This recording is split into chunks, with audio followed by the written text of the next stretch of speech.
O ano era 1095. Imagine abrir os olhos todas as manhãs sem saber se sobreviveria até o anoitecer. Essa era a realidade de milhões de homens, mulheres e crianças na Europa medieval. Longe da imagem romantizada dos filmes, com cavaleiros nobres, castelos imponentes e banquetes fartos, o continente era, na prática, um imenso cemitério a céu aberto. A vida humana valia pouco. A fome era constante e implacável. Não se tratava de perder uma refeição, mas de passar dias sem comida, de ver crianças definhar até a pele grudar nos ossos, de disputar restos de carcaças com cães e corvos. Estimativas mostram que metade das crianças não chegava sequer aos 5 anos de idade. A mortalidade infantil era tão comum que pais raramente davam nomes aos recém-nascidos até que sobrevivessem aos primeiros anos. Doenças assolavam as vilas e cidades sem resistência. A peste bubônica, surtos de tifo e disenteria ceifavam vidas em poucas semanas.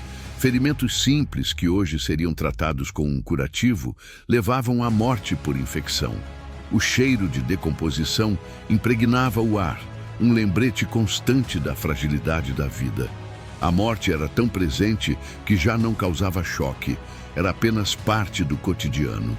As cidades eram pequenas, sujas e superlotadas. Suas ruas de barro se transformavam em rios de lama durante as chuvas. Ratos corriam entre as casas de madeira e palha, disputando espaço com porcos, galinhas e até mesmo as famílias que viviam ali. A maioria dos camponeses se aglomerava em cabanas improvisadas, sem saneamento, sem conforto, dividindo espaço com animais para manter algum calor durante o inverno. A estrutura social era dominada pelo feudalismo. O que chamamos hoje de países não existia. O território europeu era um mosaico fragmentado de terras controladas por senhores brutais, cuja autoridade se sustentava pela espada. Esses nobres podiam matar, saquear ou violentar seus servos sem temer represália. O camponês não tinha direitos, apenas obrigações. Sua vida era de trabalho incessante nos campos, entregando a maior parte da colheita ao Senhor em troca de uma falsa proteção. Se a fome e a violência já não bastassem, havia ainda o peso sufocante da religião. A igreja dominava não apenas a espiritualidade, mas a própria vida cotidiana. O medo do inferno era uma prisão invisível que mantinha todos sob controle. Os sermões lembravam semana após semana que cada pensamento impuro, cada mentira, cada momento de raiva era uma passagem direta para a condenação eterna. A ideia do pecado original, do diabo sempre à espreita, fazia com que até mesmo a esperança de salvação fosse rara. O desespero era total. Para um camponês, não havia futuro além de mais fome, mais exploração e, inevitavelmente, uma morte prematura. Não havia mobilidade social. Um servo nascia servo e morria servo. A promessa de uma vida melhor nesta terra era inexistente. O único consolo estava em acreditar que talvez, após a morte, houvesse uma chance de descanso. E foi justamente nesse cenário de ruína, medo e desesperança que uma faísca começou a se espalhar. No ano de 1095, o Papa Urbano II ofereceu algo que parecia impossível: perdão total dos pecados, vida eterna garantida e a chance de conquistar terras férteis e ricas no Oriente. Para uma população faminta e sufocada pelo medo, essa mensagem caiu como um raio divino. Homens e mulheres que não tinham nada a perder começaram a enxergar na promessa do Papa uma saída, uma redenção, uma missão sagrada que justificava todo o sofrimento. E assim, a tragédia da Primeira Cruzada começava a ser escrita, não nas glórias da fé, mas no desespero de uma Europa à beira do colapso. O ano de 1095 marcaria um divisor de águas na história da cristandade. Em meio ao caos e à miséria que assolavam a Europa, uma única voz prometeu algo que ninguém jamais havia ousado oferecer: a salvação instantânea da alma. Essa voz era a do Papa Urbano II. No Concílio de Clermont, na França, Urbano II reuniu multidões. Diante de clérigos, nobres e camponeses, anunciou uma proposta que parecia saída diretamente da boca de Deus. Aqueles que pegarem a cruz, marcharem até Jerusalém e derrotarem os infiéis, terão todos os pecados perdoados. A vida eterna os espera. A promessa era simples, mas devastadora. Até então, o perdão dos pecados dependia de confissões, penitências, jejuns intermináveis e anos de devoção. O Papa, porém, oferecia uma chave instantânea para o paraíso. Bastava lutar. E não lutar por qualquer causa, mas pela mais sagrada de todas: Jerusalém, a cidade onde Cristo havia vivido, pregado e morrido. O impacto foi imediato. O apelo à fé se misturava ao desespero da realidade. Para nobres, era a chance de conquistar novas terras, riquezas e prestígio. Para camponeses que nada possuíam, era a primeira vez que vislumbravam a possibilidade de mudar de vida. Para ladrões, assassinos e bandidos, era a oportunidade de apagar todos os crimes e entrar direto no céu. A Igreja moldou a cruzada como uma guerra santa, um dever divino. O Papa descreveu os muçulmanos como bárbaros que profanavam os lugares sagrados, humilhavam peregrinos e insultavam o nome de Cristo. Cada palavra inflamava o ódio e acendia o desejo de vingança. Mas havia também um detalhe prático. Terras no Oriente eram férteis, ricas em comércio e especiarias. Para uma Europa faminta, era como sonhar com o paraíso na terra. O discurso de Urbano II se espalhou como fogo em palha seca. Monges, pregadores e mensageiros cruzavam vilas e aldeias, repetindo a promessa divina. Cada sermão reacendia esperanças em corações cansados. Multidões se ajoelhavam, choravam e juravam marchar até Jerusalém. Foi nesse momento que surgiu a expressão "tomar a cruz". Os futuros cruzados costuravam pequenos pedaços de tecido em forma de cruz vermelha em suas roupas, marcando-se como guerreiros de Deus. A emoção era tão intensa que famílias inteiras decidiram partir. Homens vendiam suas terras, mulheres entregavam suas poucas joias, crianças eram levadas sem saber sequer para onde iam. O anúncio da cruzada não foi apenas um chamado militar, mas um êxodo espiritual coletivo. Para muitos, essa era a única saída possível. A vida miserável nas aldeias, a constante ameaça da fome e da condenação eterna pareciam não deixar alternativa. A cruzada representava a promessa de um novo começo, nesta vida ou na próxima. Mas o que o povo comum não sabia era que essa promessa carregava uma armadilha cruel. O Papa ofereceu o paraíso, mas não mencionou os desertos, as doenças, a fome ou o sangue que mancharia cada passo da jornada. A cruzada nascia como um milagre, mas logo se revelaria como o maior pesadelo da Idade Média.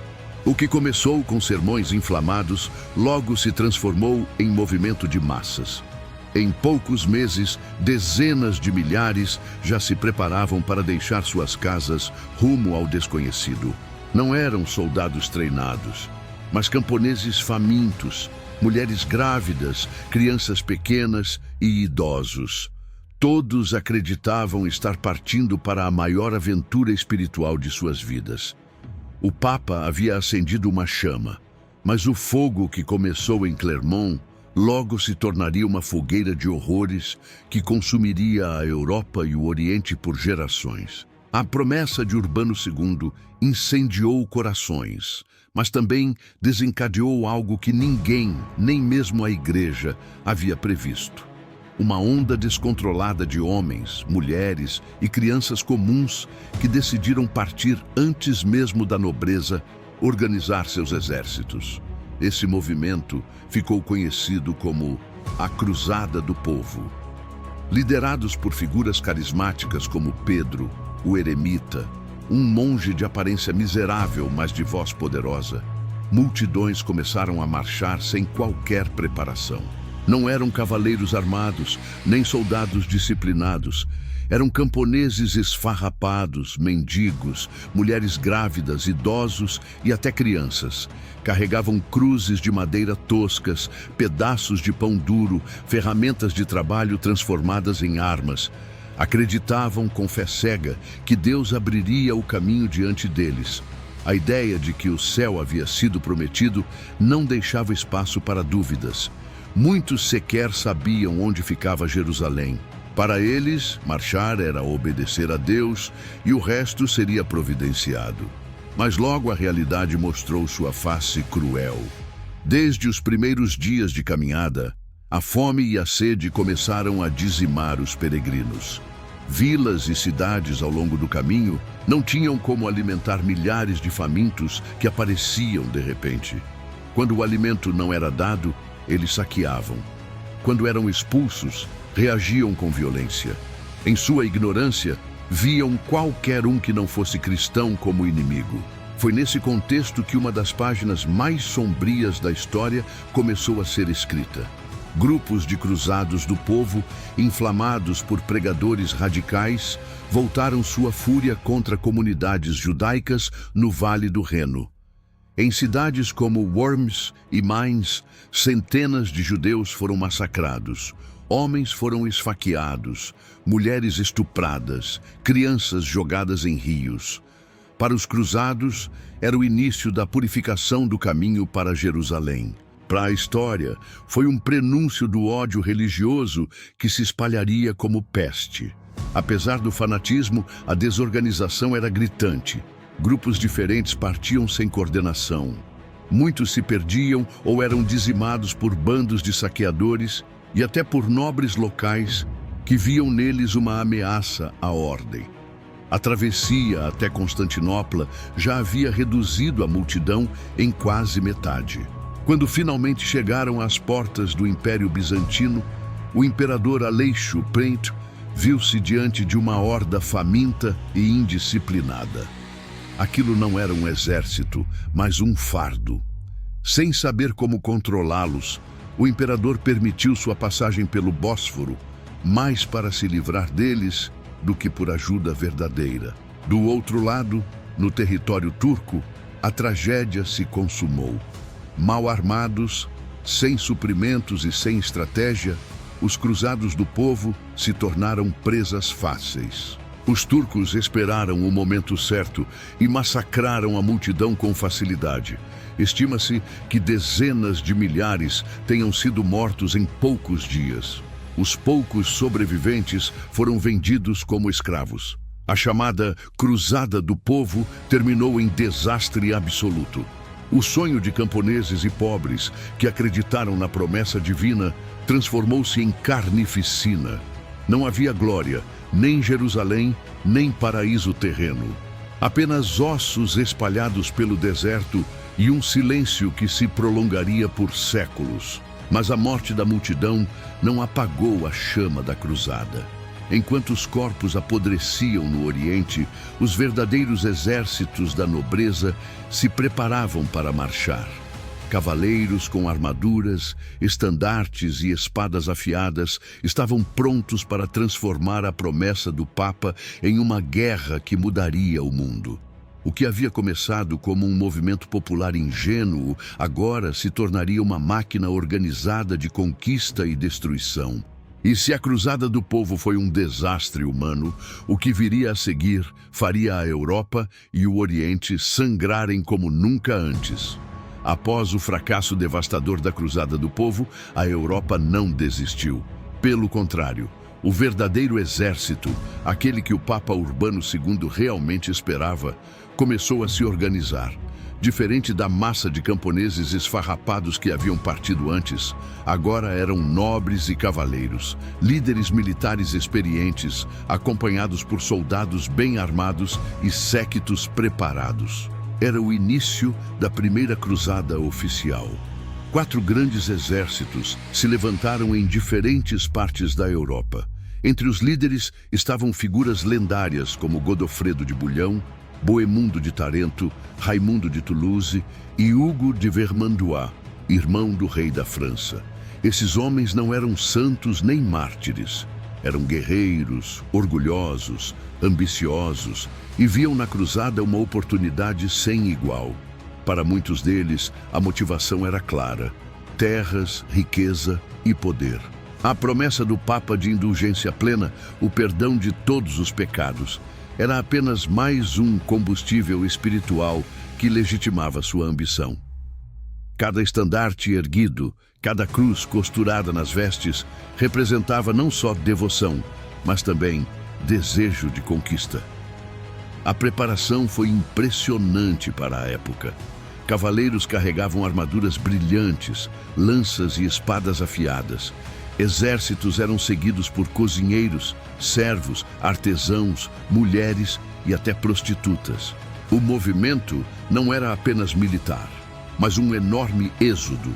Estima-se que, entre combatentes e acompanhantes, mais de 60.000 pessoas partiram rumo ao Oriente. A travessia foi longa e árdua.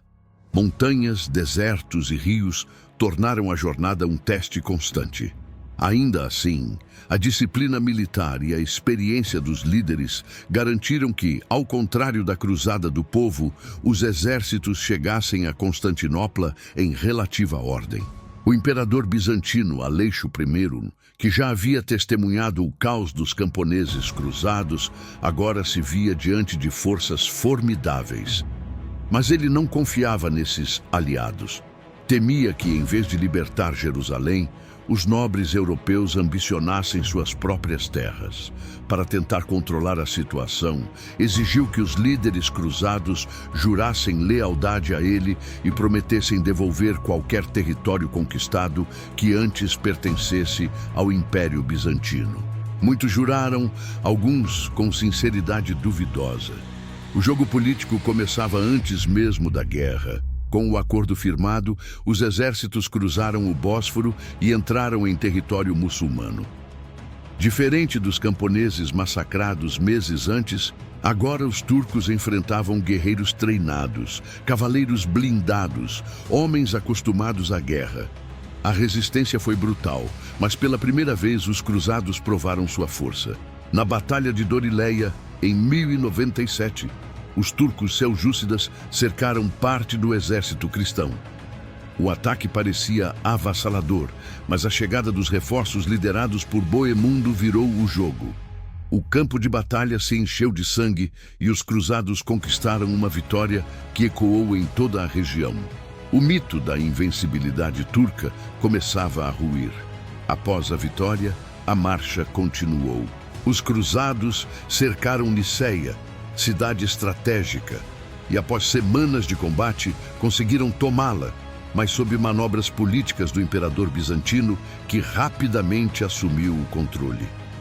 Esse episódio gerou ressentimentos profundos entre os nobres europeus e Bizâncio, ressentimentos que ainda teriam consequências amargas. Apesar das tensões, o avanço prosseguiu. O Oriente se abria diante deles, e cada passo era uma mistura de fervor religioso, ambição política e pura sobrevivência. Mas ainda havia um obstáculo colossal à frente: Antioquia, a cidade-fortaleza, cuja queda seria essencial para abrir caminho até Jerusalém. A primeira cruzada oficial havia começado, e, se o sangue já havia manchado o solo, muito mais ainda seria derramado antes que o sonho da Terra Santa se tornasse realidade. Antioquia, uma das maiores e mais fortificadas cidades do Oriente, chave estratégica para quem sonhava alcançar Jerusalém. Situada entre montanhas e rodeada por muralhas gigantescas, parecia impenetrável. Para os cruzados, tomá-la era mais do que uma necessidade militar. Era a prova de que Deus realmente estava com eles. No outono de 1097, os exércitos cristãos cercaram a cidade. Mas Antioquia não cairia facilmente. O cerco durou longos 8 meses, um verdadeiro inferno de fome, doença e desespero. No início, o entusiasmo ainda sustentava os soldados. Mas à medida que os dias se transformavam em meses, a realidade os esmagava. O inverno chegou e com ele a escassez absoluta. Animais eram abatidos às escondidas. Cavalos, outrora símbolos de glória e guerra, acabaram cozidos em panelas. Ratos e até couro fervido se tornaram alimento. Muitos desenterravam cadáveres em busca de algo para mastigar. Uma visão horrenda que marcava o desespero. As doenças se espalhavam como fogo. Feridas infeccionavam. Pestes dizimavam os fracos. E os gemidos dos moribundos enchiam os acampamentos. As disputas internas entre os nobres cruzados também se intensificavam. Raimundo de Toulouse e Bohemundo de Tarento brigavam por prestígio e liderança, enquanto milhares de soldados comuns morriam sem sequer entender para quem estavam lutando. Enquanto isso, dentro das muralhas, os defensores muçulmanos resistiam. Antioquia era abastecida por rotas secretas e por apoio de aliados turcos. Cada tentativa de assalto às muralhas terminava em fracasso. Os cruzados, que haviam marchado com a promessa de glória, agora se viam reduzidos a esqueletos ambulantes. Mas a sorte mudaria por um detalhe inesperado: a traição. Bohemundo de Tarento, ambicioso e calculista, negociou secretamente com um guarda armênio que controlava uma das torres da muralha. Movido por suborno e promessas, o traidor abriu caminho para os cruzados em uma noite silenciosa. Assim, em junho de 1098, os cristãos invadiram Antioquia. A cidade caiu em um banho de sangue. Homens foram massacrados nas ruas, mulheres e crianças não foram poupadas. O massacre foi tão brutal que até cronistas da época, acostumados à violência, o descreveram com horror. Mas a vitória trouxe um novo problema. Poucos dias após tomarem a cidade, os cruzados foram surpreendidos. Um enorme exército muçulmano, liderado por Kerboga de Mossul, cercou Antioquia. Agora, os sitiadores se tornaram sitiados. Presos, famintos e enfraquecidos, muitos cruzados pensaram em fugir. Foi então que surgiu a lenda que mudaria tudo. A descoberta da lança sagrada, a lança que, segundo a tradição, havia perfurado o lado de Cristo na cruz. Um monge chamado Pedro Bartolomeu afirmou tê-la encontrado enterrada sob o solo de uma igreja. Para os famintos e desesperados, aquilo foi interpretado como um sinal divino. A relíquia reacendeu a fé, reacendeu a chama que parecia extinta. Armados de coragem renovada, os cruzados partiram para a batalha contra um inimigo muito mais numeroso. E o inacreditável aconteceu. Em junho de 1098, os cristãos derrotaram o exército de Kerboga. Muitos relataram visões de santos e cavaleiros celestiais, lutando ao lado deles. Milagre ou não, Antioquia permanecia em mãos cruzadas. O cerco havia custado a vida de dezenas de milhares, havia transformado homens em sombras e revelado a face mais cruel da fome e da guerra. Mas para os sobreviventes, era a prova de que Deus não os havia abandonado. A estrada para Jerusalém permanecia aberta, ainda que coberta de sangue. Após a sangrenta vitória em Antioquia, os cruzados acreditaram estar diante de um sinal divino. Haviam sobrevivido à fome, às doenças, às traições e a um cerco quase impossível. Para muitos, não restavam dúvidas. Deus os havia escolhido para conquistar Jerusalém. Mas, apesar do fervor religioso, a realidade era brutal. O exército que partiu de Clermont, com dezenas de milhares, agora estava reduzido a pouco mais de 20.000 guerreiros, muitos deles exaustos, famintos e marcados pelas cicatrizes da guerra. Mesmo assim, a marcha recomeçou. Jerusalém estava a pouco mais de 600 quilômetros de distância, mas o caminho era traiçoeiro. O calor abrasador do Oriente castigava cada passo. Homens tombavam pelo caminho, desidratados, incapazes de seguir adiante. Cavalos, já debilitados, eram abatidos para alimentar seus cavaleiros. Aquilo não era mais um exército glorioso, era uma caravana de sobreviventes. Ainda assim, a fé mantinha a marcha viva. Cronistas relatam que muitos caminhavam descalços em penitência, acreditando que cada gota de suor era uma oferenda a Deus. A ideia de libertar Jerusalém, a cidade sagrada, sustentava a resistência. Para eles, não se tratava apenas de uma guerra, era o cumprimento de uma missão divina. Ao longo do caminho, os cruzados encontraram cidades hostis e resistência muçulmana, mas também aliados inesperados. Governantes locais, temerosos do poder dos cruzados, preferiram negociar passagem em vez de enfrentá-los. Isso permitiu que o exército prosseguisse, ainda que exausto, até as portas de Jerusalém.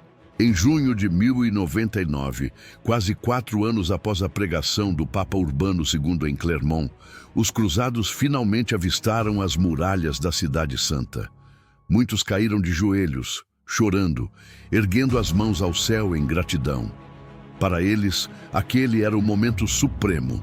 Estavam diante da cidade onde Cristo havia vivido, pregado, morrido e ressuscitado. Mas a emoção logo deu lugar à realidade. Jerusalém estava fortemente defendida. A cidade, controlada pelos fatímidas do Egito, era cercada por muralhas sólidas, guarnecidas por arqueiros e soldados bem preparados. Tomá-la exigiria mais do que fé, exigiria sangue. O cerco começou e a fome logo retornou. Os cruzados improvisaram máquinas de guerra com madeira arrancada das poucas árvores da região. Construíram torres de cerco, catapultas e arietes. Cada noite era um tormento, cada dia uma luta para encontrar alimento e água. Muitos cruzados morreram antes mesmo de pisar nas muralhas.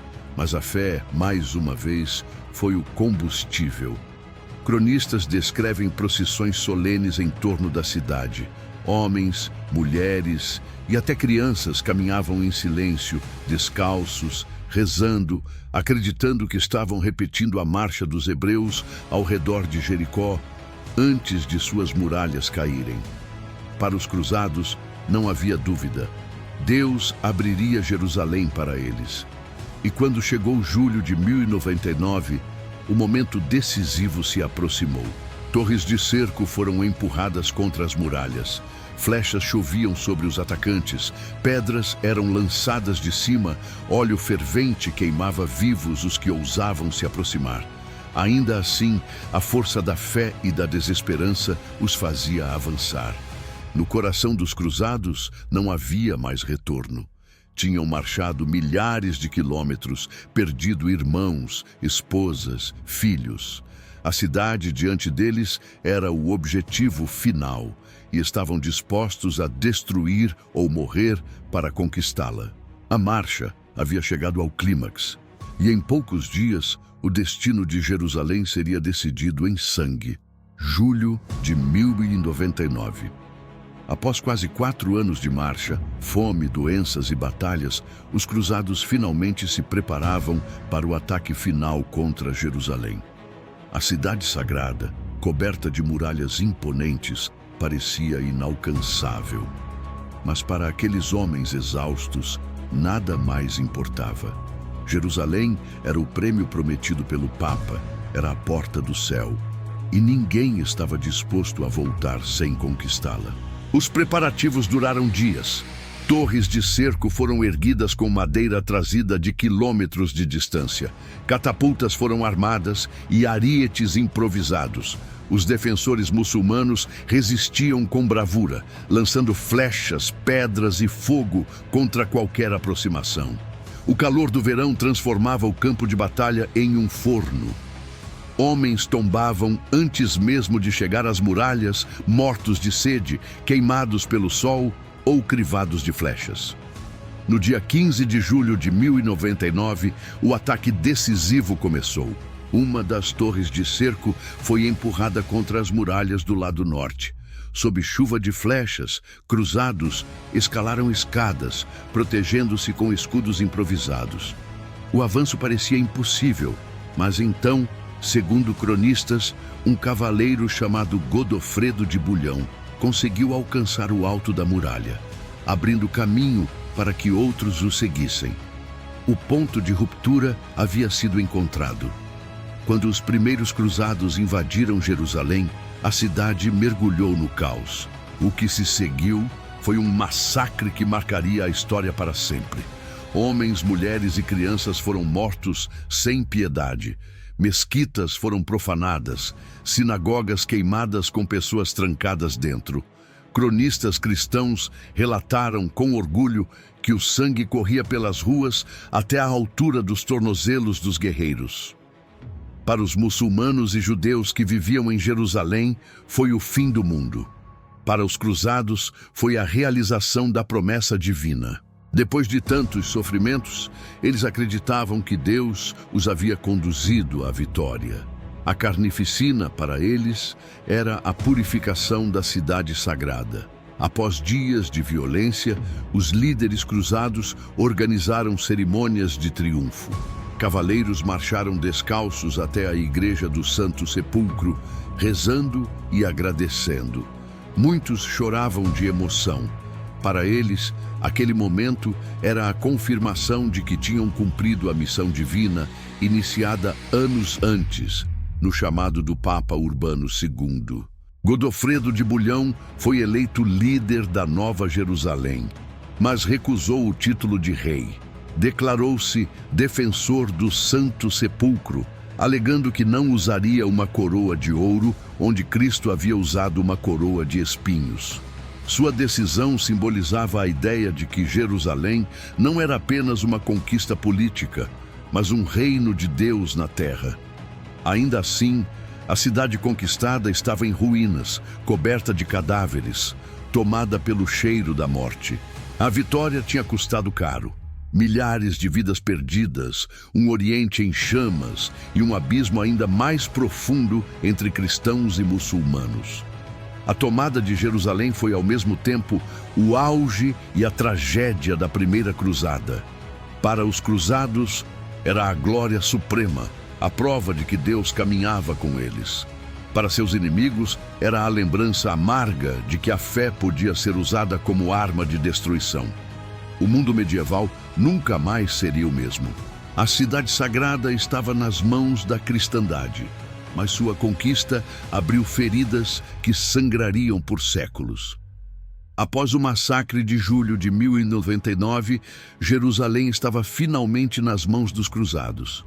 Mas a cidade conquistada, longe de ser um reino de abundância, era uma sombra do paraíso prometido. Ruas cobertas de cadáveres, armazéns destruídos, água contaminada pelo sangue. A cidade sagrada era, na verdade, uma cidade morta, e era dali que deveria nascer o reino latino de Jerusalém. Godofredo de Bulhão, o herói da tomada da cidade, foi escolhido para governar. Mas, diferente dos reis da Europa, recusou o título de rei de Jerusalém. Declarou-se apenas defensor do Santo Sepulcro, afirmando que não usaria uma coroa de ouro no mesmo lugar em que Cristo havia usado uma coroa de espinhos. Um gesto poético, mas também revelador. Governar Jerusalém não era apenas administrar terras, era sustentar um símbolo religioso que mobilizava todo o Ocidente. No entanto, os problemas começaram imediatamente. A população muçulmana e judaica havia sido massacrada ou expulsa, e a cidade carecia de trabalhadores, comerciantes e agricultores. A Terra Santa não produzia o suficiente para alimentar seus novos senhores. Muitos cruzados, após anos de sofrimento, não queriam ficar. Cumprida a promessa de chegar a Jerusalém, voltaram para a Europa, deixando para trás um punhado de cavaleiros e monges encarregados de defender uma das cidades mais cobiçadas do mundo. Para sobreviver, o novo reino precisava de reforços. Cavaleiros templários e hospitalários surgiram nos anos seguintes, ordens religiosas militares que combinavam fé e guerra. Eles juravam defender os peregrinos cristãos e proteger Jerusalém contra qualquer ameaça. Tornaram-se, ao mesmo tempo, soldados de elite e monges consagrados. Sem eles, o reino latino não teria durado sequer alguns anos. Mesmo assim, a sobrevivência era precária. Cercado por reinos muçulmanos hostis, Jerusalém dependia constantemente de apoio da Europa. Novas cruzadas foram organizadas, tentando manter viva a conquista de 1099. Mas cada vitória era seguida por derrotas, cada trégua era quebrada por novos ataques. Dentro da cidade, as tensões também eram constantes. Os cruzados tentavam impor seus costumes europeus a uma região que tinha tradições muito mais antigas. Igrejas foram construídas sobre mesquitas, relíquias falsas começaram a circular e a administração local era frequentemente marcada por disputas entre nobres europeus gananciosos. O sonho de uma Jerusalém cristã perfeita logo revelou-se cheio de rachaduras. Mesmo assim, o impacto simbólico da conquista foi imenso. Pela primeira vez, a cristandade havia estabelecido um reino no coração do Oriente. Peregrinos de toda a Europa sonhavam em visitar a cidade libertada. A ideia de que Jerusalém pertencia aos cristãos se enraizou tão fundo que ainda hoje ressoa como parte da memória coletiva. Mas, na prática, o reino latino de Jerusalém era um castelo de areia cercado por ondas. Cada ataque muçulmano lembrava que a conquista havia sido violenta e que a vingança estava sempre à espreita.